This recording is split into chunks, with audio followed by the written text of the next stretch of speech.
歡迎嚟到我嘅川西整容之旅。今日 Day 2拍咗，而家化完妝整完頭髮。咁呢，今次影相係299蚊，好似有30幾張，其中有好似5、6張係徵收咁樣。咁因為呢，我哋係 join 團噶嘛，所以佢就話係平咗100蚊嘅，正常應該係399。而家就喺呢個草原嗰度影相，嗰度係寺廟啦，然後呢度係草原。但因為冬天呢，所以佢都係冇草嘅。我哋嘅同伴喺度影相，跟住同時呢度係個廟啦，所以呢，有啲人就喺度轉呢一個即係祈福，要沿住呢度順時針喺度轉。如果唔企喺太陽呢啲位置呢，係勁凍。而家我哋差唔多影完啦，一陣就翻去。而家睇下成片。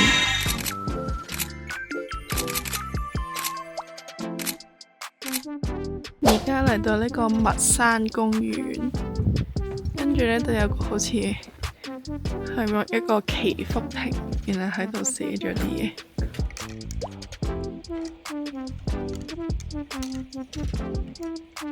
哦，呢度幾好睇，少少太耐冇寫字呢，跟住唔識寫字，寫錯晒。個人認為呢度冇好特別，最主要呢就係睇呢啲灰色嘅石頭。喺度行咗2個鐘呢，就差唔多完咗今日嘅行程啦。